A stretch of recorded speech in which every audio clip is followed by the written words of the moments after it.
Voltamos a apresentar Jornal da Manhã. Jovem Pan.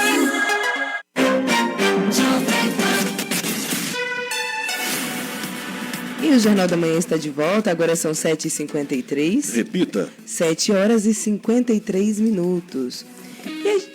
E a gente volta, Eduardo, falando de um assunto muito interessante, que a gente até jogou nas redes sociais, perguntando se o pessoal sabia como funcionava, o que era holding familiar.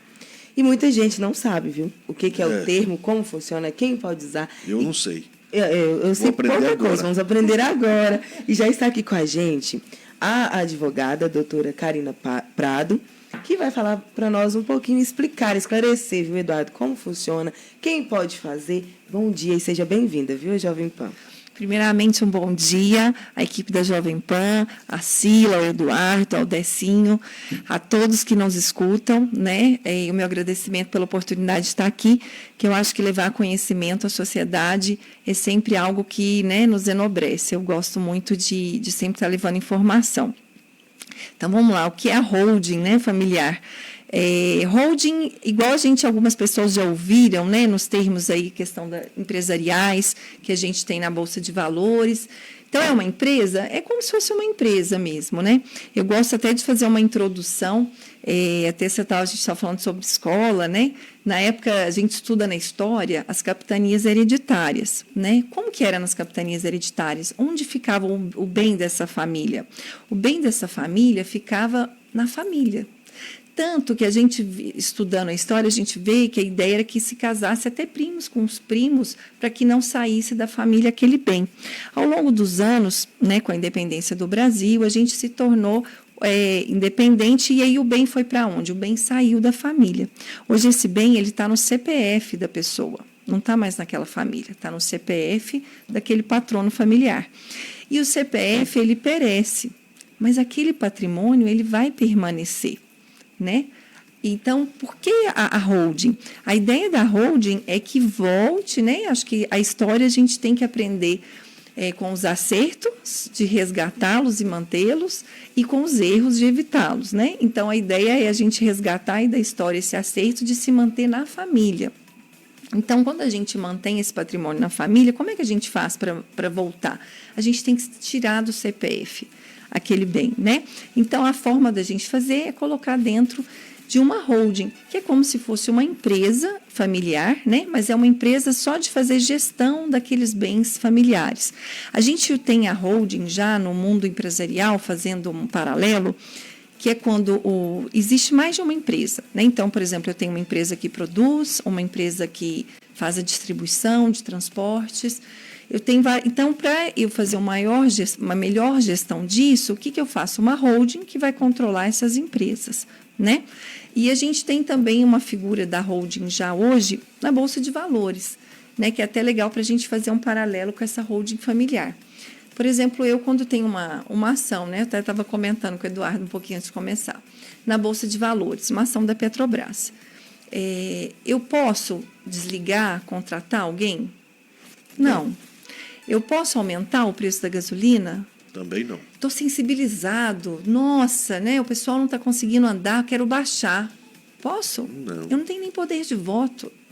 Eu não tenho poder de voto para falar, olha, eu com a minha cota aqui, que eu tenho 0,00, eu quero votar. Vamos todo mundo votar? Vamos pedir uma assembleia? Eu não posso.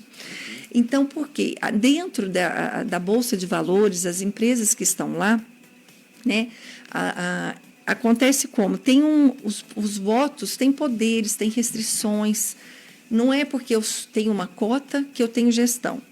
E dentro da holding, a ideia é essa. Então, quem vai ter os herdeiros, né? Eles ficam com cotas, onde eles já são proprietários, mas eles não têm gestão. Então, a gestão continua sendo dos patriarcas daquela família. Porque dessa forma, a gente faz o quê? A gente volta o bem para essa família, a gente consegue evitar o inventário e deixar o governo de fora.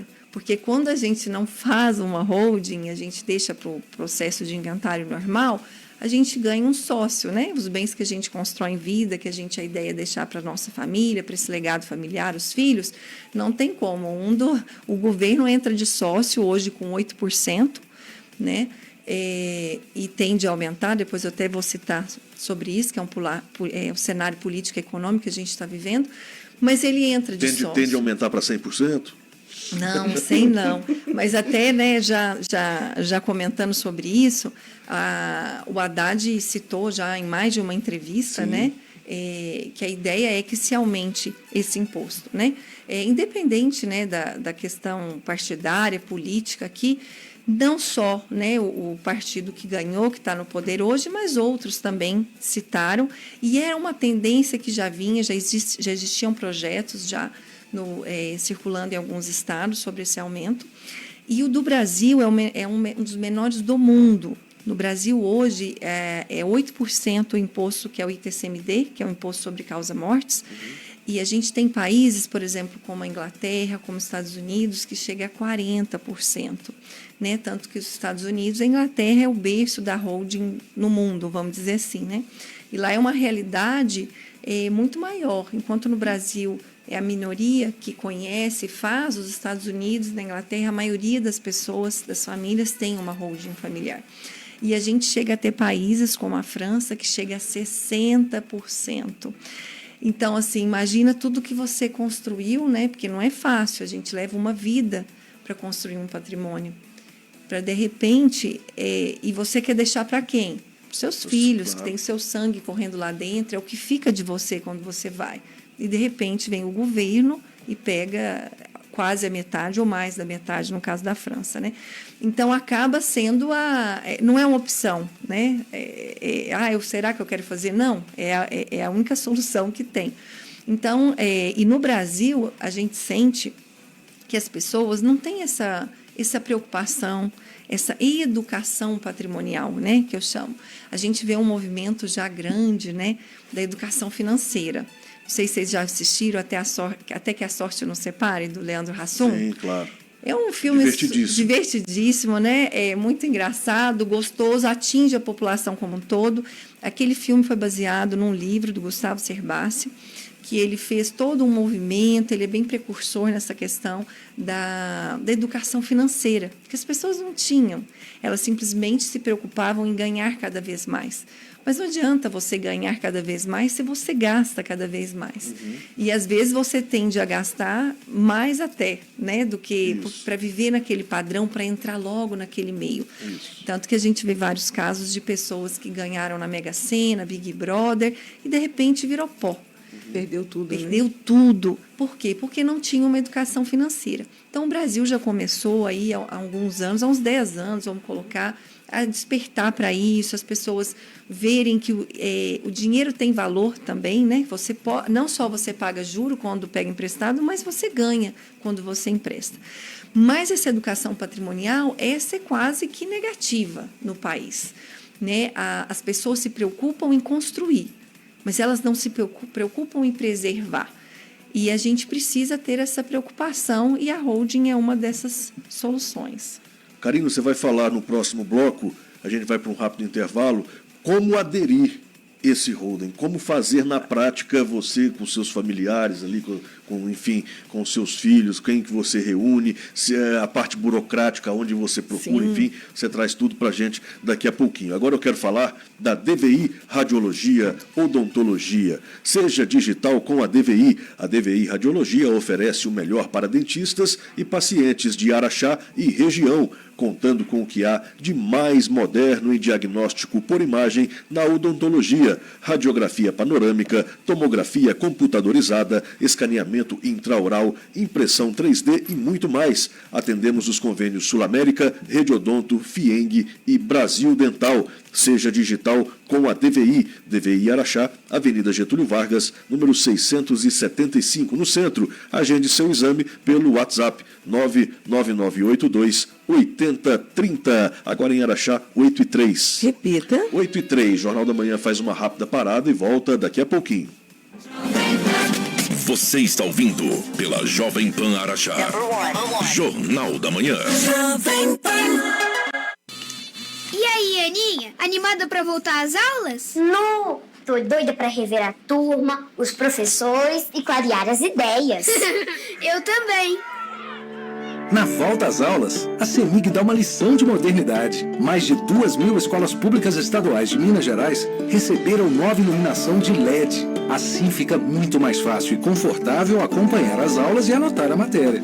É o Programa de Eficiência Energética CEMIG e ANEEL, que constrói a escola do futuro com sustentabilidade e bem-estar para todos. Transformar vidas com a nossa energia. Esse é o nosso propósito. CEMIG, Minas Gerais. Governo diferente, Estado eficiente. A melhor rádio toca a melhor música. Jovem Pan. Carnaval Bahamas Mix, o maior desfile de ofertas no varejo e no atacado. Arroz Paranaíba 5 quilos 20,98. Feijão carioca Cocal 8,79. Sobrecoxa de frango Bife Pap 7,99 o quilo. Pernil sem osso Frigoleste quilo 14,98. Império Puro Malte 350 ml 2,79. Carnaval é no Bahamas Mix. Voltamos a apresentar Jornal da Manhã. Jovem Pan.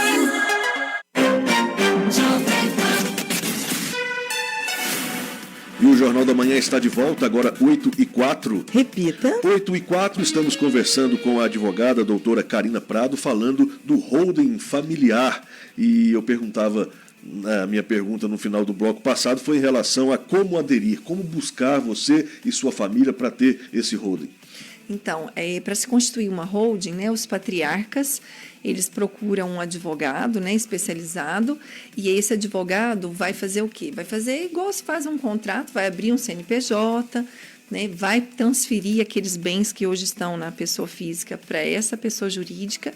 E o que tem que se atentar? Né? Porque se é só passar por uma pessoa jurídica, qualquer contador, qualquer pessoa pode fazer. Mas a gente tem que tomar muito cuidado por quais cláusulas que tem que constar. Né? Por isso que é interessante um advogado especialista, porque tem que ter cláusula de impenhorabilidade, inaliabilidade, cláusula de reversão, cláusula de desfruto. Tem N cláusulas que a gente tem que colocar e entender também como é que funciona aquela família, né? Como é que essas relações familiares, como é que são os regimes de comunhão desses filhos. Então, a gente precisa entender toda essa estrutura, como é que ele quer se ele quer já deixar uma gestão pronta, se não. E aí a gente faz essa questão, a gente tem que entender, por exemplo, também, tanto que a gente dentro da holding, a gente chega depois a dividir, tem a holding médica, holding rural, a gente tem também, né, depois a gente quebra.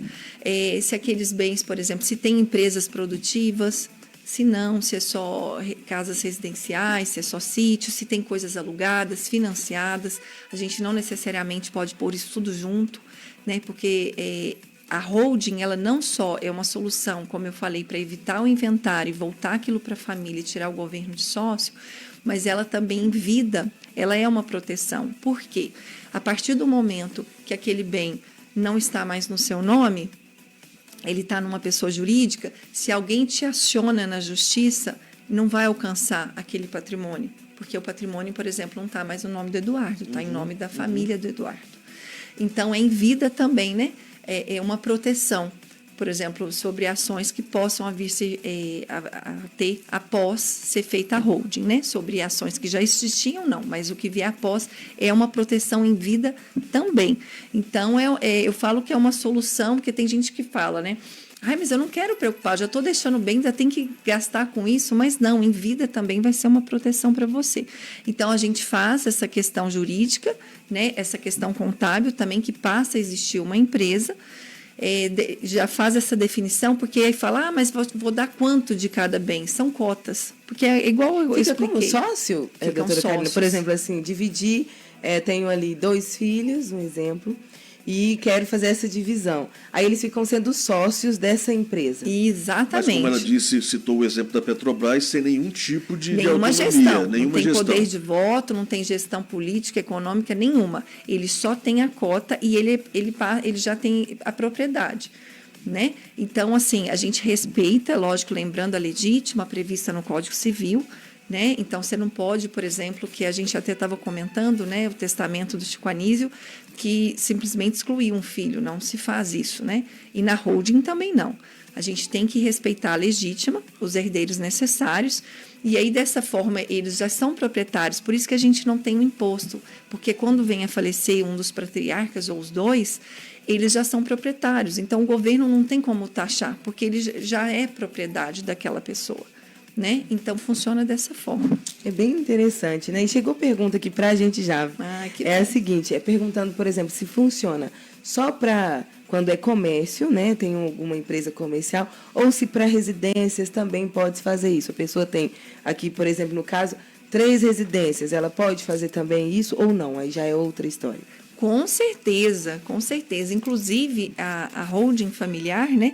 Embora a holding, essa questão empresarial, a gente só conseguiu começar a fazer no Brasil com o advindo da Lei de SAs de 1976, porque a gente usa no direito, eu até falo que a gente usa o direito familiar para respeitar a legítima, o direito tributário, que é essa questão do imposto, e o direito societário, porque a gente usa a legislação, né, das sociedades anônimas para estar fazendo a holding. Mas a holding, existe até um CNAE que a gente chama, que é como a gente cadastra esse CNPJ, que é de holding.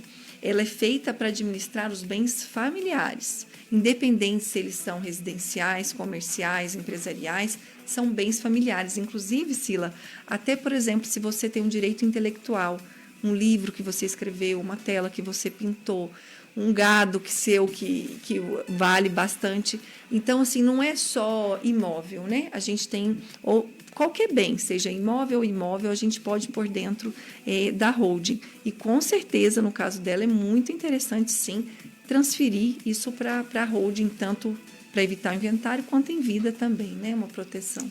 Você falou muito bem que não tem como excluir, por exemplo, um herdeiro, né, um filho, como é no caso o inventário, né? Mas no inventário são só os filhos e o cônjuge. Nesse caso você pode acrescentar outras pessoas, outros parentes, até um amigo, se você quiser, como é que é? Só retificando, no inventário você também não pode excluir um herdeiro necessário. Eu falo no inventário você também não inclui outras pessoas. Em relação a isso, você pode fazer um testamento, você pode fazer, né? O testamento ele precisa do inventário, né? Mas ele é opcional. Você pode fazer doação em vida, você pode fazer a holding. Em qualquer uma das formas legais permitidas no Brasil de você fazer uma sucessão, que é você passar os seus bens para os seus herdeiros, você tem que respeitar a legítima, né? Então você não pode simplesmente me desentendi com um filho, não vou deixar para ele. Não é assim. Ele é seu filho. Né? Então, a gente tem que respeitar a legítima em qualquer dessas formas de se fazer sucessão no país. E em qualquer uma delas também, você pode, igual você perguntou, incluir, sim. Seja um amigo, um vizinho, uma pessoa, uma instituição que você queira ajudar. Né? Não é porque você tem filhos que você tem que deixar 100% para esses filhos. Você tem um percentual que você pode, sim, optar por doar, para deixar por outra pessoa. Independente se é holding, se é inventário, se você quer fazer um testamento, se você quiser fazer uma doação em vida. Né? Lembrando, até fazendo um adendo, que muitas pessoas falam, eu vou fazer uma doação. Só que a doação, você só tem usufruto, você não consegue reverter. E se não tiver fruto, você não tem entrada de valor. E se você precisar vender, você vai precisar de anuência de um cônjuge. É bem mais complicado do que uma holding que você continua com a gestão de 100%. O ideal seria não morrer, mas vai morrer, né? A gente tem que com certeza, com essas questões. É o ciclo da vida. E muita gente deixa para fazer, geralmente quando tá assim, eu não sei até quando eu vou, né, Eduardo? Infelizmente, a gente pensa assim, já estou velho mesmo, não sei onde eu vou fazer. E não necessariamente precisa ser assim, né? Por exemplo, às vezes a pessoa ainda está nova, tem os filhos, pode fazer. Sim, não precisa esperar chegar lá na terceira idade para poder fazer, né? Com certeza, mas realmente você falou uma coisa muito sábia, Sila. Sabe quando mais se procura? É quando, por exemplo, um falece, né? Seja o patriarca ou a matriarca da família. Aí quando eles veem o gasto que é, né? Porque só de honorário advocatício, se a gente pegar a tabela da OAB de Minas Gerais, vamos colocar aí 5%. Aí você pega a questão, né, gasto de cartórios, mais 8% do governo.